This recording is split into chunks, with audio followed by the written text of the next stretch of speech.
네, 안녕하세요. 점심시간에 여러분의 투자에 도움을 드리는 밥보다 투자 하나 시작하겠습니다. 편다송입니다. 안녕하세요. 빈세트입니다. 네, 오늘은 영업일부 WM센터 이종원 PB와 함께하겠습니다. 어서 오세요, 팀장님. 어서 오세요. 안녕하십니까. 지난주였나요? 네. 지난번 복귀해 보면 코스닥이 좋다, 바이오가 좋다. 네. 맞는 것 같아요. 그렇죠. 그렇게 흘러가고 있습니다. 네. 바이오 제가 좋다 그랬는데 약간 고점 아니냐고 누가 그러셨더라. 네. 누가 네. 그러신 것 같은데. 그러니까요. 시작부터 팽팽한데요. 그런데 더 큰 것은 사실 업종도 중요했지만 코스닥에 전반적인 물이 들어오고 있다라는 네. 기대감이 물씬 풍기고 있는데 오늘 전반적인 코스닥 흐름의 방향성을 네. 말씀 주신다고요? 코스닥 시장이 지금 약간 흐름이 약간 바뀐 느낌이 들고 있죠.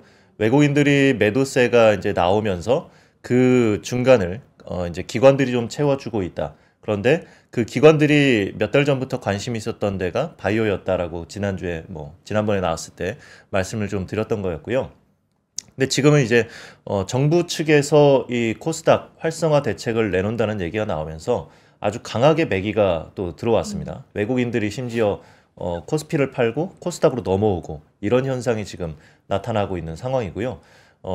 그 정부 측에서 나온 거에 대해서 잠깐 살펴보겠습니다. 자료를 네. 좀 보시면 이게 이제 확정치는 아닙니다. 모 이제 매체에서 보도를 했던 자료였는데 지금 코스닥 벤처 펀드의 소득 공제 규모가 최대 3천만 원까지인데 이걸 5천만 원으로 늘려주겠다 라고 하는 거고요. 그리고 코스닥을 투자하는 연기금의 비중이 3%에 불과했는데 이것을 한 5%까지 높이겠다 이런 안입니다. 사실 코스닥 벤처 펀드 같은 경우에는 일반 투자자들은 잘 모르실 수도 있는데 이게 최소 가입 금액이 보통 3호로 돼 있기 때문에 3억이고 한 3년 정도는 보통 짜여집니다. 그렇기 때문에 일반 투자자가 좀 접근하기에 좀 어려울 수도 있어요. 근데 좀 어느 정도 자산이 좀 있고 조금 이제 기간을 두고 투자하실 수 있는 분들은 이 코스닥 벤처 펀드를 상당히 많이 투자를 하고 있습니다. 이게 상당히 수익률 자체가 높게 나오는 경우가 대부분이었거든요. 그래서 이 코스닥 벤처 펀드는 자산가들이 좀 좋아하는 그 사모펀드다라고 인식을 좀 해주면 되겠는데 그런 것들을 이 소득공제 효과를 더 줌으로써 어느 정도 이제 투자자들의 유입을 더 이제 만들 수 있는 그런 효과가 나올 수 있다고 볼 수 있겠습니다. 근데 그 정부 측에서 사실 또 밝혔죠. 금융위에서 아직 확정된 바 없다라고 했음에도 불구하고 코스닥 시장이 그렇게 빠지지 않고 있습니다. 이렇다는 거는 실제 나올 가능성을 상당히 높게 보는 것이고 이게 아직 확정된 바는 없지만 약간 이제 정부 측에서 살짝 흘려본 게 아닌가 시장의 반응을 보기 위해서 네. 그런 생각을 지금 하고 있는 것 같습니다. 그러니까요. 바이오로 2018년도, 그러니까 7년 전 겨울과 네. 비슷한 흐름이 나타날 거다라는 네. 기대감이 우리 시장에 좀 있는 것 같은데 그런데 추치는 건 아닙니다. 네.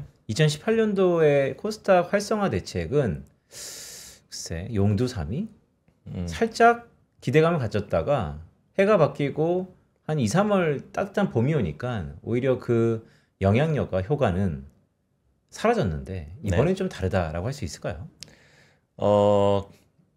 크게 다를까에 대해서는 아직까지는 의문이 있습니다. 저도. 네, 정부의 대책이 명확하게 나온 부분이 아니기 때문에 구체적인 게 나와야 제가 이렇게 좀 판단이 가능할 것 같고요. 그렇지만은 이제 코스닥이 좀 레벨업을 할 수 있는 여지가 그래도 조금은 생긴 게 코스피가 워낙에 이제 급격하게 올라갔으면 보통 이제 키 맞추기라는 게 이제 나오기 마련이고 그렇다는 것은 코스피가 내려오기보다는 코스닥이 올라주는 게 지금 그 심리적으로나 투자 수급으로 봤을 때 훨씬 더 쉽기 때문에 코스닥이 어느 정도 맞춰서 올라가 주지 않을까 그렇게 기대를 하고 있는 거고요. 통상적으로 봤을 때 이제 12월, 1월 했을 때는 이제 바이오라든지 반도체 소부장 쪽이 항상 이제 좋았던 기억들이 많습니다. 1월에는 이제 JP 모건 헬스케어 컨퍼런스도 있고 그리고 CES도 있고 그렇기 때문에 그 기대감으로 인해서 이제 주가에 대한 이제 긍정적인 모멘텀 이런 것들이 충분히 이제 작용할 수 있다고 보고 있습니다. 그러니까요. 말씀을 쭉 들어보니까 바야흐로 계절적으로 네. 또 연말과 연초는 바이오의 달이다. 네. 더구나 7년 만에 코스닥 활성화 대책이 나왔다. 그러면 뭐 제약 바이오의 더할 나위 없이 상승 모멘텀이 무르익고 있다라고 네. 할 수 있겠는데 그래도 올 한 해 우리 증시를 이끌었던 거는 IT 반도체잖아요. 그렇습니다. 이 거품 버블론은 이제 내려가는 겁니까? 버블론은 계속은 될 것 같아요. 근데 잠깐 아까 저기 바이오 잠깐 한 번 더 말씀드리면 상승 추세가 아직도 남아있긴 한데 약간 저기 펩트론이 약간 찬물을 살짝 끼얹었습니다. 어떤 찬물이죠? 원래 이제 그 일라이 릴리와 기술 수출로 이제 그 이어질 것이다라고 이제 얘기를 했었는데 지금 현재 그 공동 연구를 하고 있거든요. 공동 연구가 마치고 나서 이제 계약이 진짜 본격적으로 나올 것이다라는 기대를 시장에서 했었는데 그런데 이게 이제 연기가 됐죠. 예, 공동 연구를 더 하겠다라는 공시를 냈기 때문에 그래서 최근에 또 이제 좀 하락을 했습니다. 그렇게 된다면 사실은 기대감을 이제 충족시키지 못했기 때문에 다른 바이오주들에도 조금 영향이 갈 수는 있습니다. 왜냐하면 워낙에 이 기대감이 높았었기 때문에. 근데 그 기대감을 사실은 ABL 바이오는 충족을 시켜주면서 상당히 이제 올라갔고 그 주변에 이제 바이오주들까지 같이 끌어올렸거든요. 그런데 펩트론이 이렇게 살짝 미스를 하게 되면 다른 바이오주들도 조금 영향을 받게 됩니다. 아무래도. 그러면 여기서 추가적으로 레벨업을 하려면 다시 한 번 더 그러한 그 기술 수출에 대한 모멘텀을 어느 한 기업이 어느 누가 돼도 관계가 없습니다. 어느 한 기업이 그거를 딱 한번 또 깃발을 세워주면 또 하면서 그 바이오주들은 또 특히나 신뢰감이 중요하기 때문에 그 신뢰감이 한바탕 더 이제 업그레이드가 동반해서 될 수 있는 그런 여지가 생길 것 같고요. 투심이 살아나는 건가요? 그렇습니다. 투심이 이제 살아나려면 그러한 이벤트들이 조금 필요하겠다.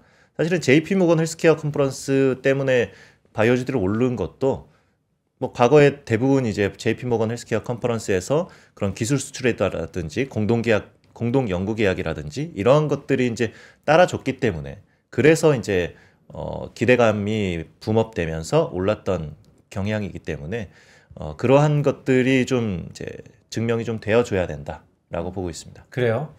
근데 제약 바이오는 워낙 아픈 상처들이 많기 때문에 네. 인간 바로미터가 있죠. 어때요? 원래 편다성 아나운서 그러면 사실 반도체 이런 게 너무 각인돼 있는데 제약 바이오 요즘에 성수기에 좀 접어들고 있습니다. 한번 관심을 가져볼 듯한 마음이 생기나요? 저라면 네. 높은 비중을 채우진 않겠지만 공격수로 하나. 아 그래요? 네, 들고 왔습니다. 공격수 하나. 사례는 이제 정찰관과 공격수까지. 공격수로, 네. 아 정말로 많은 사람들이 이제 바이오를 한 번씩은 좀 관심을 가질 때가 됐다 이렇게 네. 볼 수 있는 거군요. 네, 그렇습니다. 그리고 이제 반도체 쪽으로 좀 넘어가 보면 AI 버블론이 계속적으로 지속은 되고 있지만 그럼에도 불구하고 결국 주가는 가치의 선에 그 이제 가치를 반영한다라고 보고 있죠. 근데 그게 얼마나 반영이 됐느냐에 따라서 좀 다를 수 있겠는데 저는 항상 이제 디램 가격을 스팟 가격을 계속 체크를 요즘 많이 하고 있습니다. 그래서 자료를 좀 보시겠는데 최근에 디램 그 스팟 가격이 한 9월부터 해서 뭐 11월까지 해서 한 뭐 8불, 10불 하던 게 지금 27불 뭐 이렇게 가고 있습니다. DDR5 16기가 기준이고요. 네. 그렇게 해서 올라가고 있는데 지금 여기 위에 보시면 이게 데일리 스팟 가격으로 제가 11월 28일 기준으로 제가 뽑아왔던 건데 지금 하이가 37불, 로우가 19불, 이제 스프레드가 굉장히 이제 벌어져 있는 걸 볼 수가 있겠죠. 그리고 나서 평균이 이제 27불까지 이제 올라온 상황입니다. 이게 스프레드가 많이 벌어졌다는 것은 지금 이제 사려는 측이 이게 좀 너무 높다, 좀 딜 좀 더 해달라, 약간 그런 성향이 좀 있다고 좀 보시면 될 것 같고요. 그럼에도 불구하고 급한 사람들은 또 더 지르면서 사고, 조금 이제 여유 있는 사람들은 이제 조금 이제 가격을 봐가면서 사는 그런 현상이 지금 나오고 있는데 이 가격이 이만큼 올라갔다는 것은 이게 이제 역사적으로 가장 높은 수준이거든요. 사실 이 DDR5가 본격적으로 나온 지가 몇 년이 안 됐어요. 그래서 이 8불, 10불을 넘어간 적이 없었습니다. 네. 근데 넘기고 나서 지금 27불까지 지금 급격하게 급등을 한 상황이기 때문에 이것이 바로 SK하이닉스와 삼성전자의 실적으로 곧바로 연결이 될 거거든요. 내년에 그 실적 전망이 엄청나게 좋게 나오고 있습니다. 네. 영업이익 7, 80조 얘기를 하고 있죠. 네. 그렇다는 것은 이 숫자를 아직 확인은 하지 않았지만 기대감이 어느 정도 있고 그래서 그 기대감 때는 반영은 했지만 정말 이거를 찍을 수 있을까 하면서 정말 이거를 숫자로 보여주고 1분기, 2분기 실적으로 보여주면서 하반기도 더 좋네 그리고 내년까지도 이어질 수 있겠네라는 이게 생기게 된다면 그렇다면 지금 AI 버블론임에도 불구하고 실적이 뒷받침돼서 올라가는 이 주식을 안 살 이유는 없다라고 보고 있습니다. 네, 그럼 반대로 노트북을 사는 사람은 빨리 사야 되는 건가요? 지금 사야죠. 노트북 지금 사야. 지금 가격이 전에, 많이 안 올랐나요? 그러니까 제가 요 근처에 있어가지고 네. 사실 랩탑을 산 지가 되게 오래되긴 했는데 네. 요즘 가격 보고 깜짝 놀랐는데요. 이미 올랐어요? 아니 너무 비싸던데 원래 그렇게 비쌌나? 아 그래요? 얼마죠 지금이? 한 350만 원 막 이러던데. 오, 엄청 올랐는데요? 네, 저는 한 100만 원 초중반, 네, 원래 200만 원 언저인 줄 100만 알았는데. 원 한 초중반에 많이 샀었는데 네, 제가 뭐 고사양을 받는지 모르겠으나 그냥 어. 디비den인 거 봤거든요. 그게 꽤 비싸더라고요. 여기 세일을 안 하는 거 아닌가요? 세일, 뭐 세일 전에 사람 가려가며 사는 것 같은데. 그럼 다시 한번 원론으로 들어와서 화면 다시 한번 보여주시죠. 오른쪽 하단에 있는 게 결국 반도체 스팟 현물 가격의 추이잖아요. 네, 지금 한 5개월 연속 상승했는데 네, 이게 한 5개월만 더 가면 네. 새로운 지평이 열린다 이렇게 봐도 되는 거잖아요. 근데 지금 상승 그 탄력도가 좀 둔화되긴 했습니다. 11월 초에 저도 한번 그 삼성전자 하이닉스를 비중 조절을 좀 했었는데 네. 그 이유는 뭐였냐면 이 스팟 가격이 진짜 하루가 다르게 하루도 아니고 하루 안에서도 아침과 오후 이렇게 두 번 공시가 돼요. 두 번 가격이 올라오는데 그것을 제가 체크할 때마다 계속 1불씩 올라가는 겁니다. 네. 그래서 와 진짜 이건 뭐지? 라는 생각을 계속 했었거든요. 그게 한 10월이 가장 심했었던 걸로 피크였고. 기억하고요. 9월, 10월이 진짜 심했었고 그리고 나서 10월 초부터는 이 상승세가 거의 둔화가 돼서 플랫하게 좀 누웠습니다. 한 35불 하이 기준으로 해서 35불 정도로 해서 좀 눕더라고요. 그래서 여기서는 한번 좀 줄여줘야 되겠다 해서 그랬던 거였고 근데 최근에 지금 11월 말이 들어서면서부터 약간 다시 한번 가격이 오르려고 지금 한 번씩 조금씩 오르고 있습니다. 한 네. 1불씩 이렇게 오르고 있는 상황입니다. 근데 속도가 이렇게 가파르진 않아요. 그 정도 그 10월, 9월 이 정도만큼 가파르진 않지만 어쨌든 지금 횡보하다가 조정이 아니라 다시 상승할 조짐을 살짝 보이고 있다라고 파악해 주시면 될 것 같습니다. 지금 바이오 업종이랑 반도체 업종 쭉 설명을 해주셨는데 네. 그럼 이렇게 정신없는 시장에서 네. 바이오랑 반도체 주목해보면 되는 건가요? 아니면 혹시 생각하고 계신 다른 업종이 있나요? 지금 이제 굉장히 투자자들이 혼란스러워 할 것 같아요. 온갖 이슈들과 온갖 뉴스들이 마구마구 쏟아지고 있거든요. 근데 어떤 뉴스는 반영이 되고 어떤 뉴스는 반영이 안 되고 그리고 세론이 나오는 경우도 많고 그리고 뭐 여러 다양한 경우들이 굉장히 많이 지금 혼재돼서 있기 때문에 투자자들이 굉장히 이제 혼란스러워 할 겁니다. 근데 이 와중에 제가 봤을 때는 그러면은 좀 확률이 높은 투자를 좀 해보자. 확률이 높은 투자. 그렇습니다. 그래서 지금 상황에서 제가 봤을 때 확률이 조금 높아 보이는 섹터를 좀 생각을 해봤더니 이제 어딘가요? 네. 엔터. 엔터요? 그렇습니다. 엔터? 요즘 사람들 관심 없죠? 네. 요즘에 엔터 너무 많이 빠지지 않았나? 엔터, 네. 맞습니다. 빠진 이유는 뭐 굳이 찾자면 시진핑 주석이 왔다 가고 나서 세론이 나오면서 거의 한 20% 가까이 하락을 했습니다. 그거 왜 그랬죠? 한한령에 대한 해제 기대가. 그렇습니다. 한한령 해제 기대감 때문에 사실은 주가가 흐름이 좀 괜찮았었고요. 물론 이제 실적적인 측면도 그전에는 좋았었지만 사실은 3분기 실적을 좀 미스한 기업들이 좀 있었어요. 하이브를 필두로 해서. 그래서 그 조정이 좀 나왔는데 상당히 조정이 저는 꽤 나왔다고 보고 있고요. 내년도 실적을 보게 되면 이 엔터 그 메인 엔터사들의 실적 전망이 상당히 좋습니다. 매출액이 사상 최고치가 나올 것 같고요. 그 필두에는 BTS 컴백 요게 있고요. 근데 여기는 제가 할 말이 많아요. 왜냐하면 첫 번째 엔터사들의 미래에 대한 실적 전망이 스케줄링 되어 있는 공연들이잖아요. 네. 이거 취소되고 이런 게 바이오보다 훨씬 더 변동성이 컸잖아요.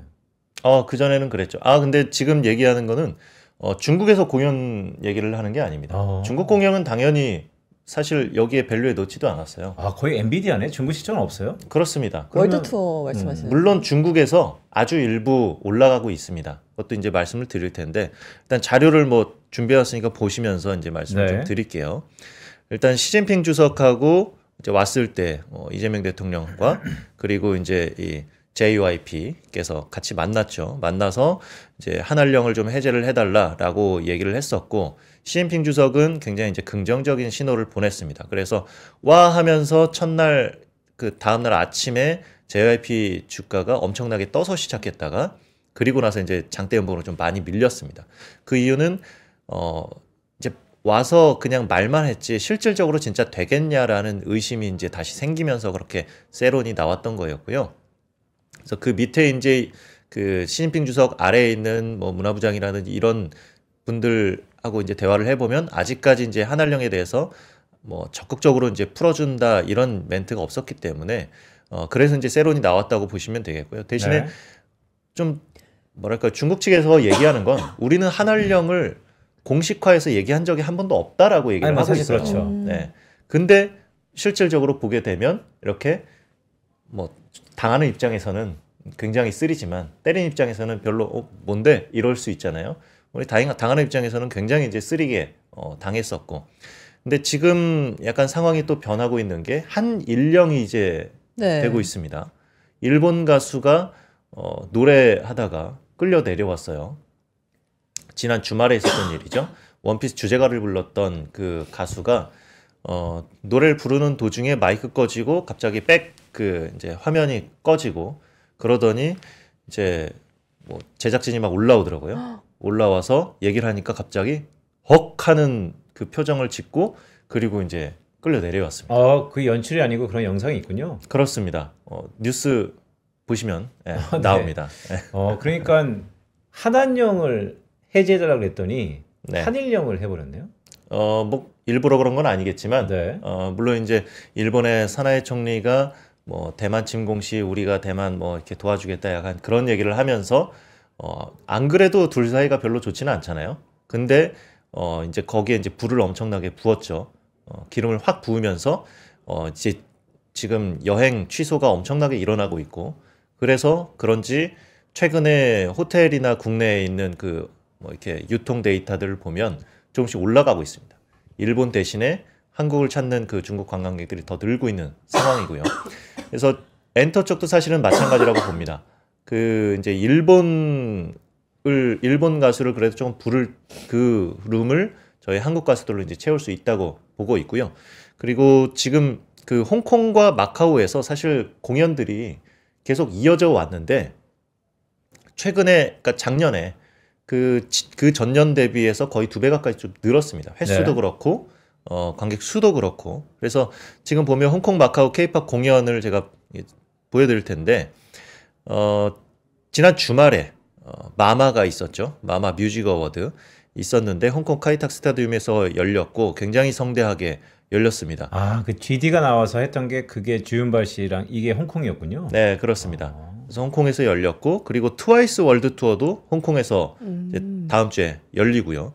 그리고 홍콩에서 뭐 투바투 월드 투어가 있고 그리고 마카오에서 뭐 트레저 월드 투어가 있고 홍콩에서도 있고요.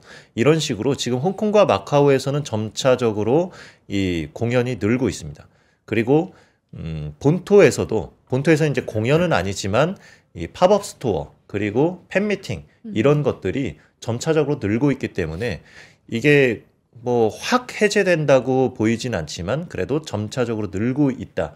근데 여기에다가 만약에 실제 뭐 대규모 공연이라도 본토에서 열리게 된다면 이건 또 다른 레벨로 또 갈 수 있는 또 다른 매출이 확 터질 수 있는 그런 계기가 될 수 있다라고 보고 있습니다. 그럼 말씀을 쭉 들어보니까 결국 중국은 지금 엔터사들의 미래 성장에 대해서 논외지만 이 부분이 추가된다면 더한 추가될 가능성이 높아졌다. 네, 그렇습니다. 그래서 심리적으로 상당히 이제 개선이 되고 있다라고 보시면 될 것 같고. 근데 궁금한 게 왜냐면 엔터는 제가 관심 있으면서도 잘 몰라서 최애 아이돌이 뭐예요? 요즘 아이돌 중에요? 아, 옛날하고 다른가? 뭐 요즘 중에. 제가 아니 그냥 최애. 그냥 요즘 말고 최애요? 그냥 요즘. 전체적으로 최애. 블랙핑크로 하겠습니다. 블랙핑크? 네, 블랙핑크. 요즘 아이돌 한 거 아닌가요? 요즘 아이돌 중에 블랙핑크. 그래요? 저 사실 옛날에 아이돌 좋아했어요. 아, 옛날 아이돌 좋아했고.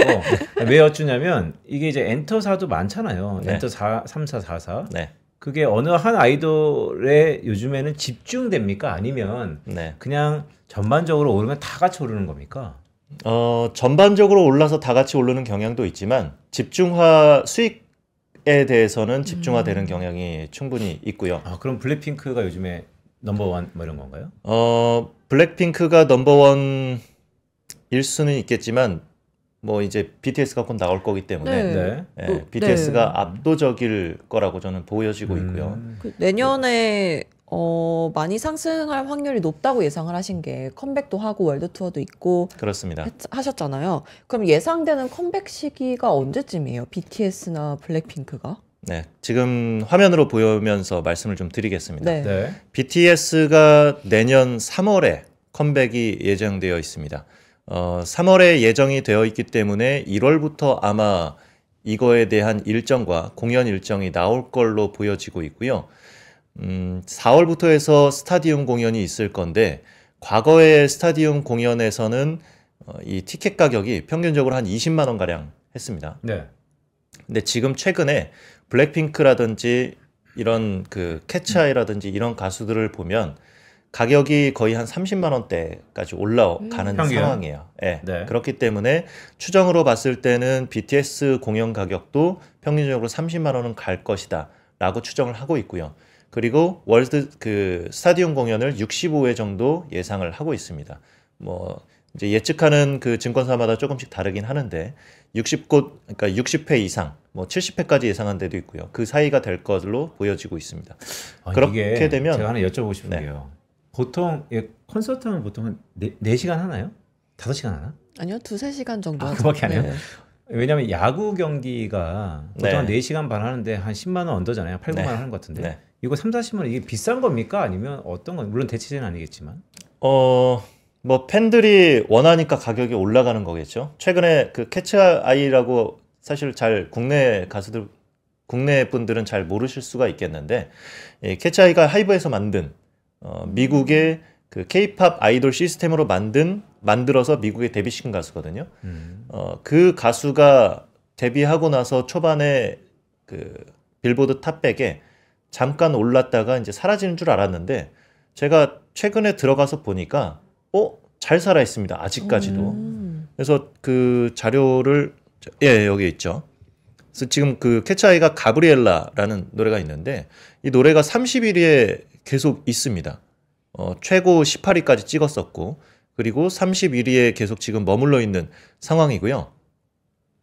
18은 이제 18주 동안 여기에 머물러 있던 상황입니다. 네. 그러니까 이 가수가 생각보다 상당히 이제 파워풀하고 그리고 이 가수가 최근에 이걸 내고 나서 스타디움 급까지는 아니지만 뭐 몇천 명 단위로 이제 공연을 지금 하고 있거든요. 북미 투어를 하고 있는데 가격이 처음에 시작할 때 공연 가격이 뭐 한 15만 원 이 정도였는데 해가 좀 지날수록 가격을 조금 더 올리고 있습니다. 워낙에 또 팬들이 많이 찾아오고 있기 때문에 네. 그렇다는 것은 이 가수도 내년 되고 내후년이 되면 또다시 더욱더 이제 스타디움 공연을 할 수 있는 급으로 더 커질 수 있는 여지가 있다라고 지금 보고 있습니다. 저 표의 오른쪽 하단에 있는 것은 핫백 첫 진입 소요 개월수. 네, 그렇습니다. 그럼 단연 여전히 뉴진스가 탑이네요. 뉴진스가 탑이죠. 뉴진스 다시 뭐 컴백? 네, 뉴진스 하지 컴백이 내년 하반기에는 조금 뭐 기대해봐도 되지 않을까 이렇게 보고 있습니다. 지금 두 명이 먼저 그 이제 BTS 소속으로 어두어로 다시 돌아온다고 얘기를 했었고 네. 나머지 멤버들도 최근에 또 돌아온다고 얘기를 했었죠. 그래서 이제 완성체가 나올 수 있는 여지가 지금 생겼습니다. 그렇게 된다면 뉴진스에 대한 파워가 어마어마하기 때문에 그거에 대해서도 이제 당연히 수익화가 충분히 이루어질 수 있을 것으로 보여지고 있고요. 이 하이브의 매출 구조를 좀 이렇게 뭐 뜯어보게 되면 사실은 BTS가 이만큼이고요. 네네. 뉴진스 아무리 해도 이만큼이죠. 그래요? 그러니까 내년도에 뭐 이제 실적으로 이제 반영이 될 텐데 BTS 컴백으로 인해서 매출이 한 1조 5천억에서 2조 정도가 플러스가 될 예정입니다. MD 매출까지 다 포함해서요. 그 원래 남자 아이돌이 돈을 더 잘 번다고 하더라고요. 그렇습니다. 그 굿즈 이런 걸 사는 수요가 네. 여성분들이 다 이제 쫓아다니고 와 하면서 다 사죠. 네. 그리고 최근에 굿즈 매출이 상당히 올라가고 있는 게 그 라부부 아시죠? 많이들 이제 아이돌들도 많이 사가지고 이제 가방에 달고 다니고 네. 하잖아요. 그러면서 이제 그 가방에 자꾸 이제 뭘 달고 다니는 사람들이 많이 늘어났어요. 아이돌들이 많이 하다 보니까. 혹시 다솜 앵커도 하고 계시나요? 아, 전 안 했습니다. 안 하나요? 네. 요즘에 되게 많이 하고 다니길래. 저는 왜 안 물어보세요? 저 하고 다녀요.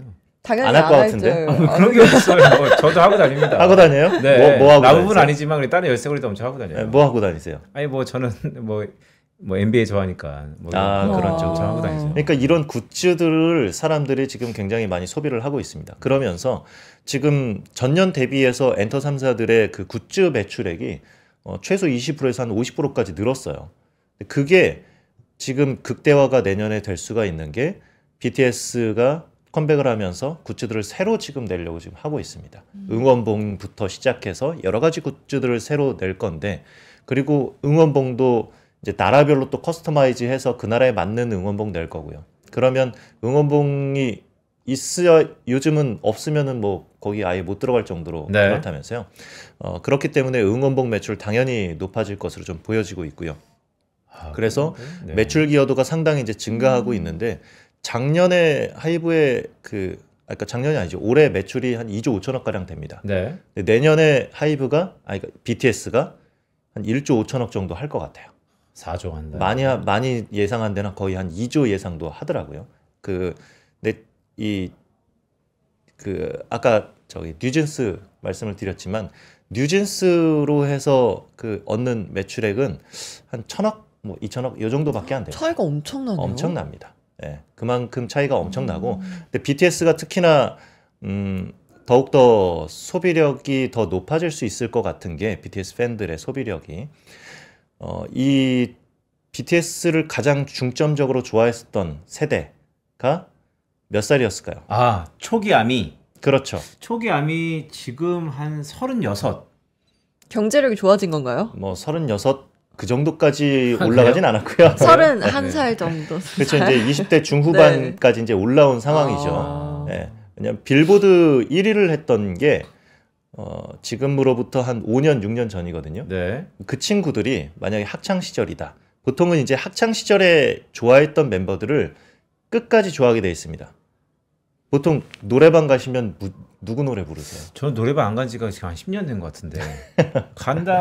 왜 웃어?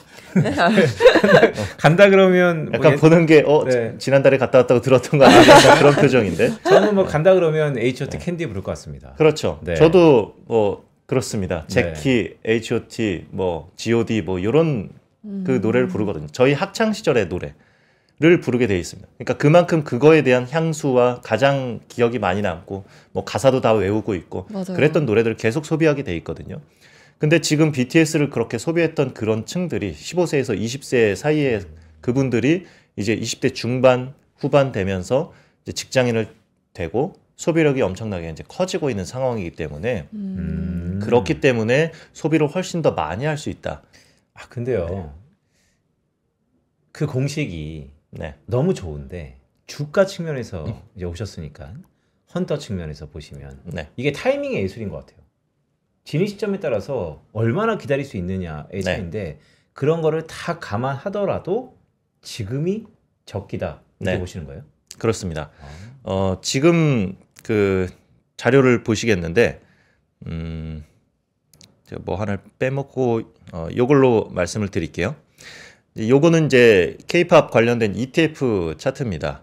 에이스 K-팝 포커스 ETF인데 지금 보시면 이때 11월 초에 이때가 시진핑 왔다 갔을 때였고요. 그리고 나서 지금 거의 20% 이상, 30% 가까이 지금 빠졌다가 반등을 살짝 지금 하고 있는 상황입니다.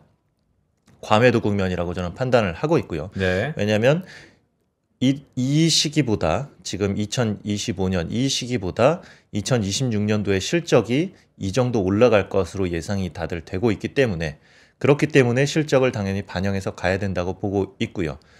특히나 이제 콘서트 모멘텀이 있기 때문에 당연히 이 정도 이상의 퍼포먼스를 보여줄 가능성이 있다고 저는 판단을 하고 있습니다. BTS뿐만 아니라 빅뱅도 지금 컴백이 예정이 되어 있습니다. 빅뱅이 20주년이에요. 내년에. 네, 20주년인데 물론 이제 사고들을 좀 멤버들이 좀 쳐가지고 네. 3명만 아마 컴백을 할 거예요. 근데 코첼라 쇼라고 아시죠? 네. 그 미국에서 미국, 네. 있는 굉장히 이제 큰 규모의 저스틴 비버도 이번에 나오고요. 그 정도로 이제 큰 규모의 이제 쇼인데 거기서 이제 컴백 무대를 가진다라는 얘기가 지금 나오고 있습니다. 멤버는 이제 딱 3명. 네. GD, 태양, 대성 네, 이렇게 3명이 해서 나올 것으로 좀 보여지고 있고요. 그렇게 된다면 당연히 빅뱅의 오랜 팬들이 또 소비들을 엄청나게 이제 해줄 것으로 보여지고 있고요. 그리고 1월에는 그 블랙핑크가 또 정규 앨범 냅니다. 지난번에 냈던 뭐 뛰어라든지 이런 것들은 이제 미니 앨범 이제 디지털 싱글이었죠. 그런 앨범을 낸 거였고 이제 정규 앨범이 1월에 나올 것이기 때문에 여기에 대해서도 상당히 이제 기대감을 가지고 있는 상황이고요. 네. 그렇기 때문에 이제 메인 그 IP들, 메인 아티스트들의 컴백이 내년 초에 예정이 되어 있다. 그렇다는 것은 상당한 모멘텀을 가질 수 있을 것이고 네. 실적 전망이 워낙 좋기 때문에 지금 조정은 상당히 이제 매수할 만한 확률이 좀 높은 구간이 아닌가 보고 있습니다. 그러니까요. 그러니까 얘기를 쭉 들어보니까 IP들에 따라서 실적이 좌우되는데 네. 그게 내년 상반기에 상당 부분 하이라이트 돼 있다 이렇게 제가 인지를 하는데요. 이게 우리나라의 아이돌 문화가 꽤 ROE가 높아가지고 각광받았던 시기가 있었죠. 네. 그런데 여전히 물론 한류가 잘 통합니다. 하지만 현지에 지속 가능하게 이 아이돌의 플랫폼을 수출해서 현지화가 되었다라는 네. 얘기를 몇 년 전엔 들었던 것 같은데 그게 성공했나요? 사실 대부분 잘 안 된 경우가 많습니다. 그렇죠. 네. 제가 제 자료 보시면 이제 데뷔를 했는데 뭐 일본에서 데뷔한 N팀이라든지 그리고 최근에 데뷔한 이제 아오엔 그리고 뭐 코르티스는 국내 데뷔고요. 그리고 라틴 네 팀이 중에 이제 한 2팀 정도가 지금 데뷔를 했습니다. 아이돌. 내가 너무 문외한이다. 난 전혀 모르는. 사실 저도 이거는 공부를 하면서 네. 안 겁니다. 편안한 사람 저도 아예 모릅니다. 잘 모르시죠? 근데 해외에서 그래도 정말 성공한 게 캐치아이. 아까 말씀드렸던 캐치아이는 진짜 이제 메이저로 올라가고 있는 상황이고요. 라틴에서 지금 라틴 쪽에 이 아이돌 문화의 성장세가 굉장히 가파르기 때문에 이쪽을 공략해서 지금 하고 있는데 아직까지는 데뷔한 지 얼마 안 되기도 했지만 아직까지는 성과가 그렇게 확 가시적으로 나온다는 얘기는 못 들었습니다. 그렇지만 이 라틴 쪽에서 지금 데뷔를 지금 하고 있는 상황이고요. 네. 여기에 대해서 비용을 사실은 먼저 좀 털었어요. 하이브는. 그러면서 3분기 실적이 적자를 보였습니다. 그래도 조금 몇백억 흑자일 줄 알았는데 3분기에 약간 빅베스식으로 털면서 적자를 봤고요. 4분기에도 일부는 좀 털 거예요. 그래서 뭐 적자까지는 아니지만 흑자 규모가 그렇게 크진 않을 거고요. 그래서 털 만큼 털었다. 그리고 내년에 정말 큰 상승세를 큰 실적을 보여주기 위한 준비 과정을 좀 마친 것으로 좀 보여지고 있고요. 근데 그거 되게 중요한 부분 같은데 그 하이브의 적자가 다양한 원인에서 나왔었겠지만 이 현지화 프로젝트의 실패가 결국 적자였나요? 아직까지 실패라고 보기에는 좀 이릅니다. 아, 그래요? 왜냐하면 이 아이돌들이 데뷔하고 나서 이제 성장을 하는데 시간이 좀 걸리잖아요. 캐치아이 같은 경우도 몇 주간에 걸쳐서 그 뒤에 이제 빌보드에 올랐을 정도로 어느 정도 성장하고 입소문이 나고 바이럴을 타고 이러려면 기간이 좀 걸립니다. 아직까지는 그 기간이 지나지 않았기 때문에 뭐 2, 3년 정도는 더 봐야 그것을 좀 파악할 수 있다고 볼 수 있겠고요. 다만 그거에 대한 비용 처리는 먼저 좀 땡겨서 좀 했다라고 보시면 되겠고 지금 보시면 이제 히스패닉 쪽 공략하는 게 뭐 산토스 브라보스라고 최근에 이제 한국 아이돌 시스템을 이제 아이돌 육성 그 프로그램 있잖아요. 그 시스템으로 해서 지금 딱 만들었는데 이걸 약간 산토스 브라보스를 보는 이 편 앵커의 눈빛이 왜? 아, 네, 아닙니다. 별로야? 어, 공감이 안 되는 거야? 약간 과연 뜰 수 있을까라는 네. 표정이잖아요. 저도 이제 뭐 사진도 봤지만 저는 음원도 다 이렇게 뮤직비디오 봤는데 저도 약간 될까라는 의심은 약간은 있습니다. 왜냐하면 이 친구들이 음악이 너무 부드러워요. 아, 약간- 라틴인데. 네, 너무 부드러워요. 근데 라틴 쪽은 제가 알기로는 좀 되게 센 거 좋아. 삼바 막 네, 이런 하는데 이런 거 아닌가요? 약간 한국 아이돌처럼 약간 스윗합니다. 이 친구들이. 아. 스윗하고 부드럽고. 근데 아마 1집을 이렇게 내놓고 2, 3집에서도 달라질 수가 있겠죠. 사실 그 투마로우 바이 투게더도 BTS 동생 그룹으로 해서 데뷔를 할 때 그때 첫 앨범이 되게 소년스럽고 아주 그냥 뭐 그 뭐랄까요 귀여운 그런 이미지였거든요. 근데 2집 3집으로 갈수록 남성성을 확 드러내면서 인기가 확 올라갔거든요. 약간 그렇게 갈 수도 있기 때문에 뭐 지금 판단할 그건 아닐 걸로 좀 보여집니다. 하지만 남미 공략을 이렇게 적극적으로 하고 있다. 그리고 한국 아이돌 시스템을 그쪽 나라에서도 적극적으로 받아들이고 있는 상황이고 이 프로그래밍 흥행을 보통 하면서 이 멤버들의 관심도가 데뷔 이전부터 높아지기 때문에 성공 가능성을 높여서 데뷔를 시키고 있다라고 판단을 하면 될 것 같습니다. 네. 자, 그래서 뭐 시간이 좀 지났지만 뭐 엔터 44 다 있잖아요. 네. 최픽은 뭡니까? 뭐 최픽은 하이브라고 보시면 될 것 같아요. BTS가 있기 때문에 BTS의 성공에 따라서 이 엔터주들의 주가가 전반적으로 다 영향을 받을 수가 있다고 보고 있습니다. 그렇기 때문에 가장 중요한 게 하이브라고 보고 있고요.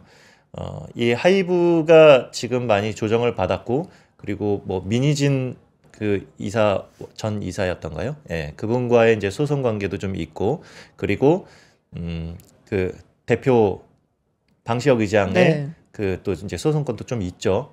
근데 그런 것들은 다 차치하고 이제는 본업에 집중해서 봐야 될 때가 아닌가 이렇게 보고 있습니다. 그래요? 근데 엔터는 어쨌든 그 소속된 아이돌한테 의존하는 경향이 조금 있잖아요. 그 네. 아이돌이 잘 되냐 아니냐에 따라서 주가가 좀 많이 움직이는 것 같은데 네, 만약에 내년에 네. 그 소속된 아이돌한테 무슨 일이 있으면 이건 음. 엔터즈한테 엄청난 리스크 아닌가요? 사실 그렇습니다. 가장 큰 리스크죠. 네. 가장 큰 리스크죠.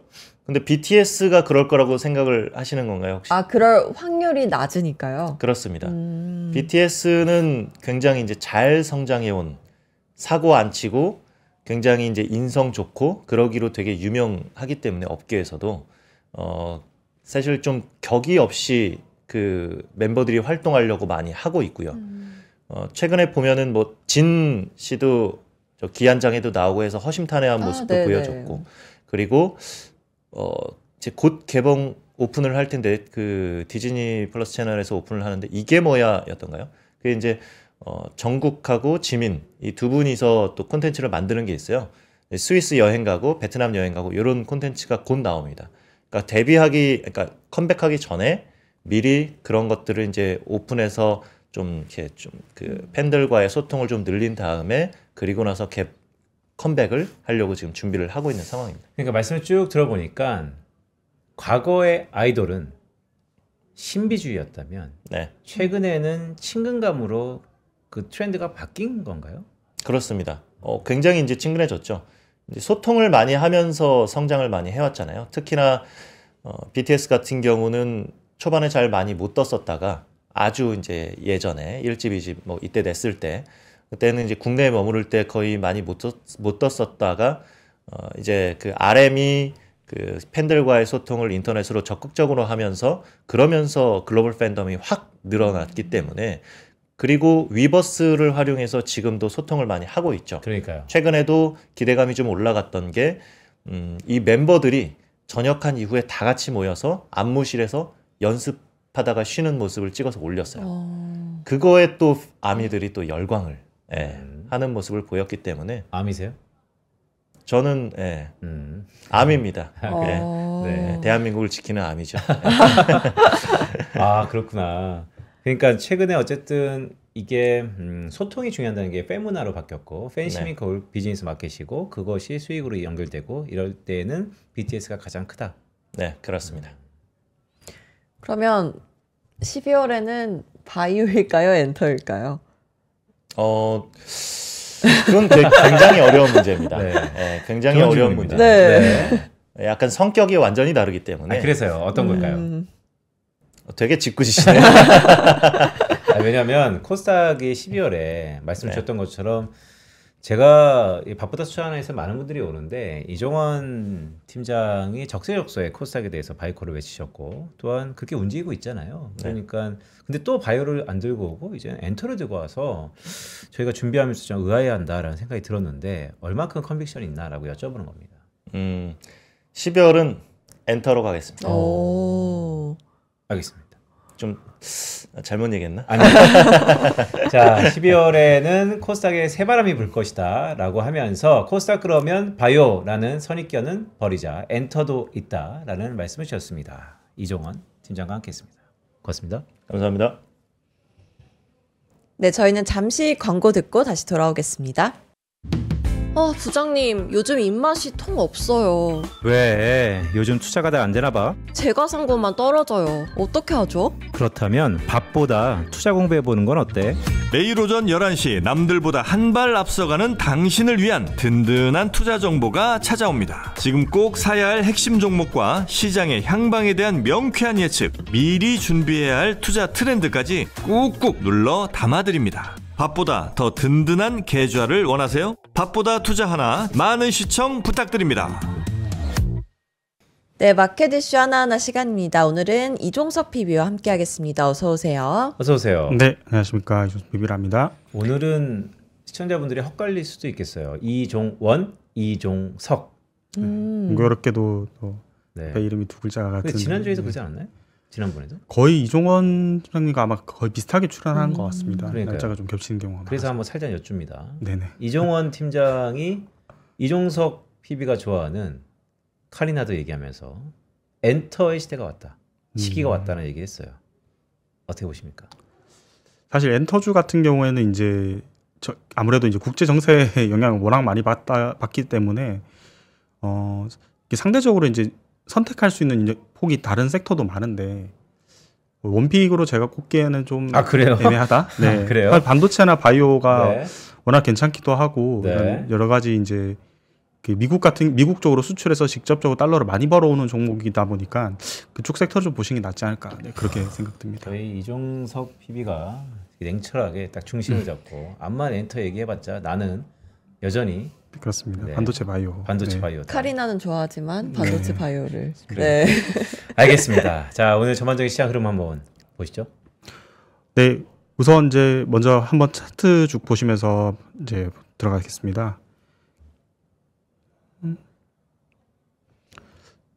네, 지금 네. 코스피, 코스닥 다 잘 가고 있네요. 네. 네, 코스피는 1.6% 상승하고 있고요. 코스닥은 0.2% 상승을 하고 있습니다. 4,000P의 목전까지 왔네요. 네. 네, 그렇습니다. 일단은 전일과 좀 이제 사실 전주 금요일부터 좀 비교되는 부분이 전주 금요일과 이제 이번 주 월요일 같은 경우에는 코스피가 그렇게 막 좋지는 못했었는데 이번에는 코스피가 좋지 못하고 코스닥이 굉장히 좋았었는데요. 이번에는 코스닥이 조금 좋지 못하면서 코스피가 굉장히 잘 가는 그런 모습을 좀 보여주고 있습니다.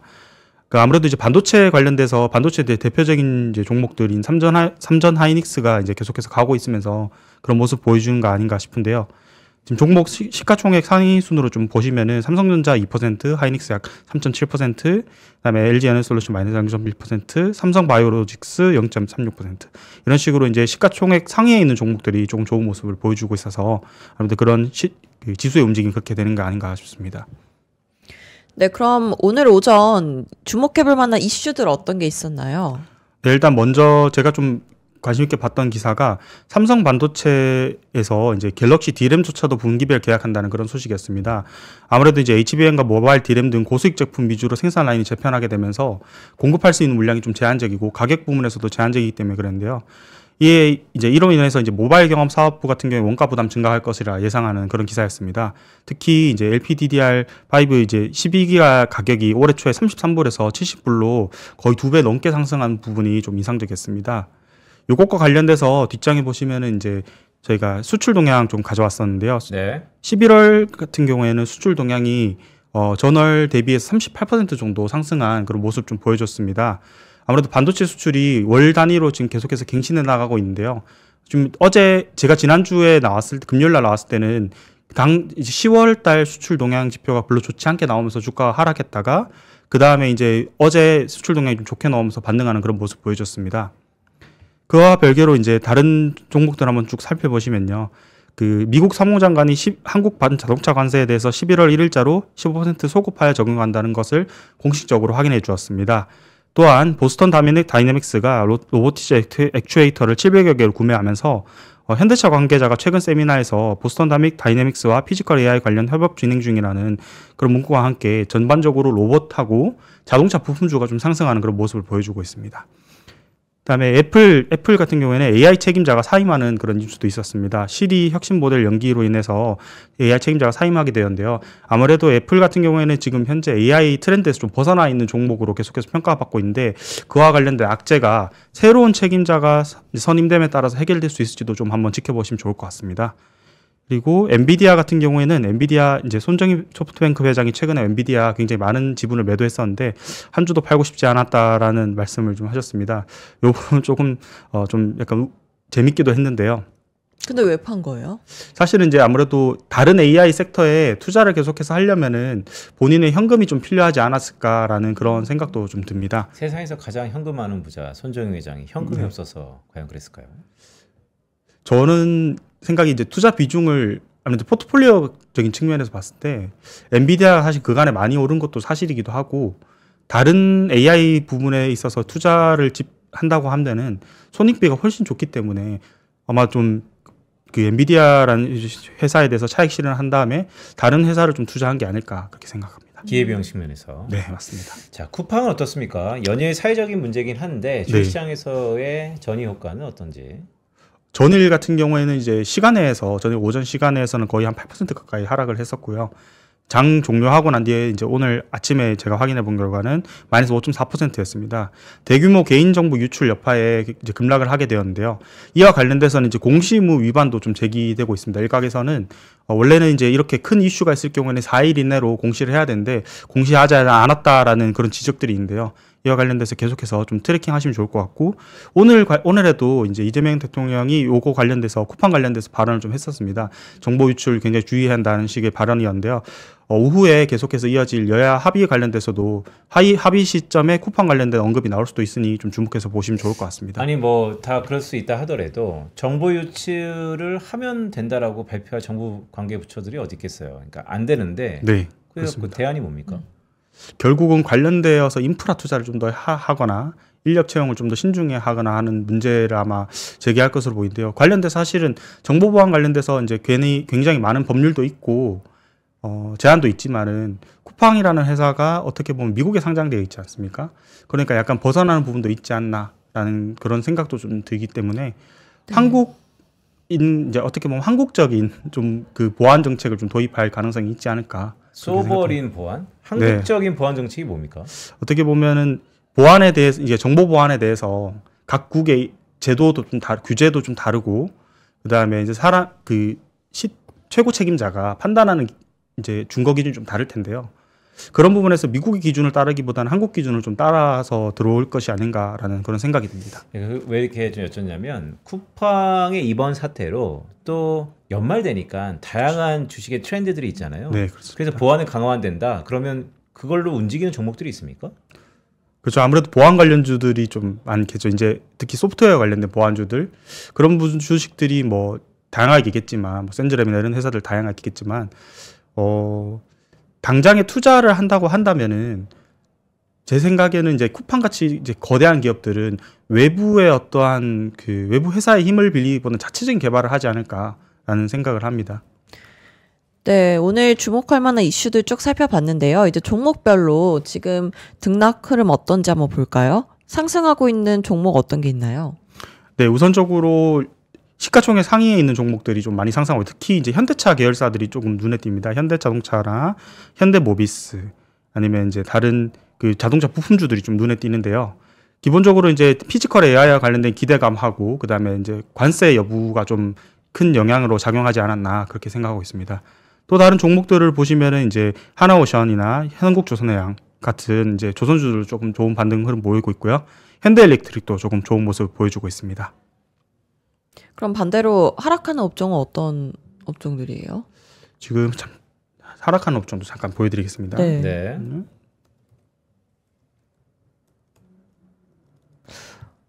오늘 보니까 제약바이오도 몇 개 하락하고 있는 것 같고. 네, 전체적인 이제 시장 맵 저희 HDS 보이는 시장 맵을 통해서 이제 저희가 보면은 의약품하고 이제 코스피 같은 경우에 의약품하고 그다음에 철강 쪽 조금 안 좋은 모습 보여주고 있고요. 코스닥 같은 경우에는 제약바이오 아까 말씀하신 대로 제약바이오와 화학주들이 조금 안 좋은 모습 보여주고 있습니다. 사실 이제 이것과 관련돼서 저희가 이제 공포 탐욕 지수 계속해서 보여드리고 있는데 뒤에 제가 캡처해 왔으니까 그거 한번 나중에 보시면서 더 추가적으로 한번 보시면 좋을 것 같고요. 네. 네. 그 최근 들어서 이런 얘기가 많던데요. 그러니까 주도주라고 최근에 주도주 뭔지 알아요? 최근에 주도주요? 음. 요즘은 음. 바이오였다가 음. 지금 또 좀 애매한 것 같아요. 그러니까 우리 네. 예전에 이 방송 처음에만 하더라도 주도주 그러면 뭐 의심의 여지 없이 네. 조방원전 뭐 이런 얘기 했잖아요. 최근에 조방원전 주가 많이 떨어졌다면서요? 네, 그렇습니다. 방금 한번 제- 쭉 볼까요? 네. 개별 종목들의 가장- 급등력이 훨씬 더 크다라고 얘기하던데. 네, 가장 먼저 이제 하나오션 같은 경우에는 보시면은 거의 최고점이 15만 원 선에서 지금 10만 원까지 거의 33% 정도, 3분의 1 정도가 하락한 모습을 보여주고 있고 방사는 네. 뭐가 있을까요? 그럼 대표적인 하나 에어로스페이스 한번 네. 보실까요? 한화 에어로스페이스. 네. 한화 그룹이 많구나. 하나도 와. 하나 에어로스페이스도 지금 최고가가 지금 111만 2,700원에서 지금 80만 원대까지. 주봉 한번 볼까요? 이게 추세가 꺾였나? 와. 사실 이제 주봉으로 보시면 추세 거의 하단 가까이 그렇죠. 오지 않았나. 원전은 어때요? 원전은 제가 두산 엘리베이터 한번 확인해 보겠습니다. 네. 두산 엘리베이터 같은 경우에도 주봉으로 보시면은 최고가가 97,400원에서 75,000원까지 하락해 있는 보통 한 25%에서 35% 사이를 다들 조정받은 걸로 지금 보입니다. 그러니까 이게 기존의 주도주라고 했던 것들 안에서 옥과 석이 가릴 것이다라는 얘기를 계속해서 했었는데 실제 거의 이제 연말쯤 되니까 여지없이 나타나고 있잖아요. 네. 그럼 여기서 한번 여쭤볼게요. 모든 시청자분들이 궁금해하는 건데 되게 중요한 질문인 것 같습니다. 주도주를 많이 하락한 주도주들을 봐야 되는 거예요? 아니면 주도주 중에서도 여전히 반도체 주도주는 계속해서 상승 추세잖아요. 어디를 봐야 될까요? 일단 우선적으로 저 같은 경우에는 지금은 사실 반도체를 보는 게 좀 맞다라고 생각을 합니다. 기본적으로 반도체를 보는 게 맞는데 내년 같은 경우에는 이제 지금 그간에 좀 상승을 좀 멈추고 좀 조정이 왔던 주도주들도 포트폴리오에 재편입한다고 하면은 저는 내년 1분기부터는 다시 이제 살 것 같다는 생각이 듭니다. 그럼 뭐 북클로징 따지면 2, 3주밖에 안 남았는데 지금부터 그러면 많이 조정받은 주도주 봐야 된다. 이런 얘기인가요? 네, 그렇습니다. 사실 이렇게 약간 그런 거죠. 이제 매수 결정을 한다라는 의미는 아니고 그간에 조정을 많이 받았으니까 이제 가격적인 측면도 어느 정도 메리트가 있는 상황이고요. 다음에 다가올 그런 모멘텀들이나 아니면 뉴스 아니면 실제로 실적이 계속해서 나아지고 있는지를 체크해 가면서 보신다면 충분히 좀 매력 있는 가격대가 아닌가 그렇게 생각이 듭니다. 그러니까 그 뉴스들이 체크돼야 되는 게 가장 중요한 것 같은데 그렇죠. 조선, 방산, 원전 여기에 모멘텀들이 뭐가 남아 있는 거죠, 그럼? 결국은 내년에 이제 있을 대규모 어떻게 보면 지금 제네시스 미션이 최근에 미국 백악관에서 나왔었는데 그것과 관련돼서 뭐 발전소를 추가적으로 증설을 한다든지 현재 변압기 관련돼서도 이슈가 계속해서 나오고 있는데 실질적인 변압기 관련돼서 캐펙스 대규모 캐펙스 투자를 할 것을 연방정부 차원에서 발표한다든지 그런 이슈가 있어야 좀 모멘텀이 다시 살아나서 오르지 않을까라는 생각도 들고요. 제일 중요한 것은 결국 변압기 주식들이 좀 더 잘 가거나 아니면 조선 주식들이 좀 더 잘 가려면은 그와 관련된 밑바탕에 있는 원자재 가격들이 조금 안정이 되어야 아하. 결국 강한 모멘텀이 나올 가능성이 좀 크다고 생각합니다. 그래요? 최근에 구리 가격 어때요? 최근에 구리 가격이 조금 많이 올랐습니다. 아. 온스당 한 5달러가 좀 넘는 걸로 알고 있는데요. 벌써요? 네. 왜냐하면 그때 11월 제가 좀 지난월이지만 지난월 때 미국의 관세 부과로 일시적으로 구리 선물이 굉장히 올랐다가 관세 부과 취소한다고 하면서 구리 네. 선물이 급락했다가 그 가격 이상으로 벌써 다 올라왔습니다. 그러니까요. 네, 그래서 상당히 좀 우려가 되는 원자재 가격 상승 관련해서 우려되는 부분이 좀 있습니다. 그러니까 네.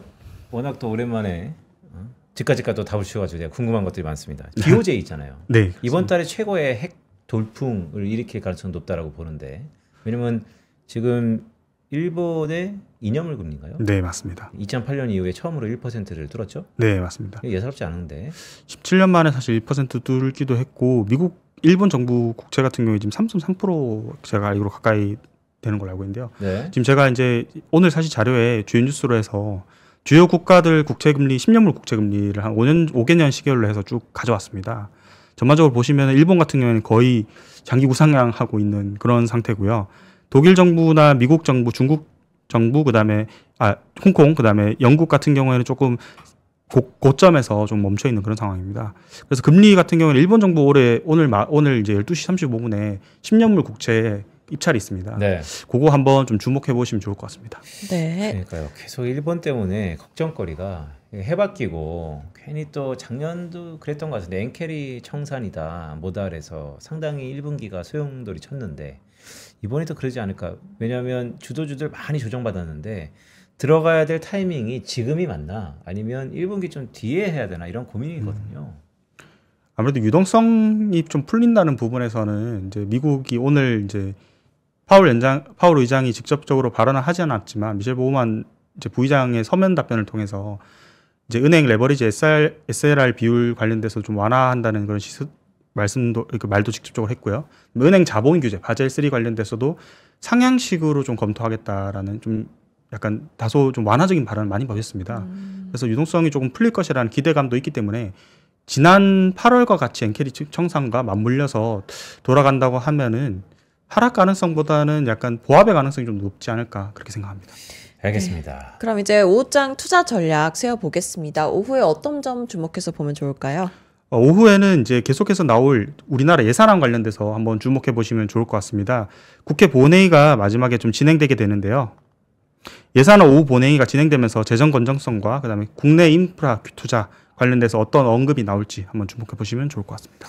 알겠습니다. 자 그렇다면 오후장뿐만 아니고 뭐 이제 거의 12월 연말로 시작하는 첫 단추를 깨는 화요일이니까요.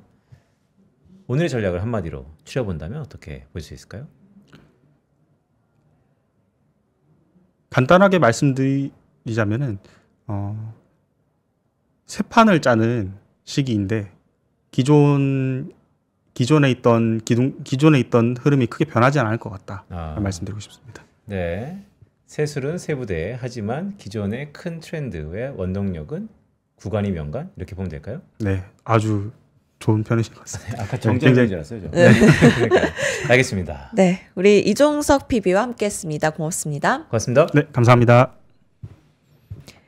네, 밥보다 투자 하나는 내일도 알찬 정보로 돌아오겠습니다. 식사 맛있게 하세요. 고맙습니다. 고맙습니다.